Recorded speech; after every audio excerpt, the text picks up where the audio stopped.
7ನೇ ತರಗತಿ ಸಿರಿಕನ್ನಡ 3ನೇ ಪದ್ಯ. ಅಭ್ಯಾಸ.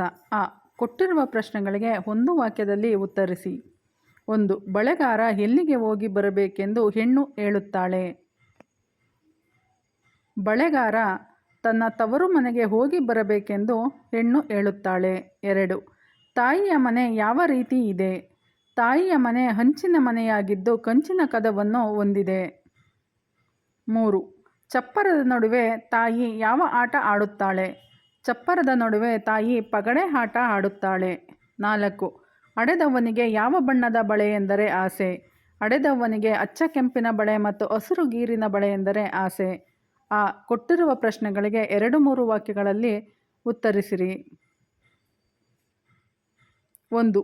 ತವರು ಮನೆಗೆ ಹೋಗಲು ಗುರುತುಗಳೇನು? ತವರು ಮನೆಗೆ ಹೋಗುವ ದಾರಿಯಲ್ಲಿ ಬಲಕ್ಕೆ ಬಾಳೆ ಗಿಡಗಳಿವೆ, ಎಡಕ್ಕೆ ಸೀಬೆ ಗಿಡಗಳಿವೆ. ಅಲ್ಲಿ ಹಾಲೆ ಆಡುತ್ತವೆ, ಗಾಣ ತಿರುಗುತ್ತವೆ, ನವಿಲು ಸಾರಂಗ ನಲಿಯುತ್ತವೆ. 2. ತವರು ಮನೆ ನೋಡಲು ಹೇಗಿದೆ? ತವರು ಮನೆ ನೋಡಲು ಬಹಳ ಸುಂದರವಾಗಿದೆ. ಅದು ಹಂಚಿನ ಮನೆಯಾಗಿದ್ದು ಕದಗಳು ಕಂಚಿನಿಂದ ಮಾಡಲ್ಪಟ್ಟಿವೆ. ಅಲ್ಲಿ ಮಿಂಚಾಡುವ 2 ಗಿಳಿಗಳಿವೆ. ಮನೆ ಎದುರು ಮುತ್ತಿನಂತಹ ಒಂದು ಚಪ್ಪರವಿದೆ. ಕೆಳಗೆ ನೀಡಿರುವ ನುಡಿಗಟ್ಟುಗಳನ್ನು ಬಳಸಿ ವಾಕ್ಯ ರಚಿಸಿ. 1. ಅಡ್ಡದಾರಿ. ನಾವು ಅಡ್ಡದಾರಿ ಹಿಡಿಯಬಾರದು. 2. ಎತ್ತಿದ ಕೈ. ನಾನು ಗಣಿತ ಲೆಕ್ಕ ಮಾಡುವುದರಲ್ಲಿ ಎತ್ತಿದ ಕೈ.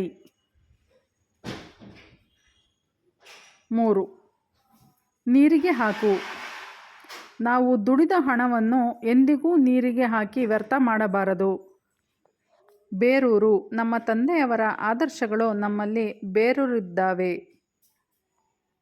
ಮೈ ಬಗ್ಗಿಸು. ನಾವು ಮೈ ಬಗ್ಗಿಸಿ ಕೆಲಸ ಮಾಡಬೇಕು. Thank you for the watching. Subscribe my channel Patya Pustaka.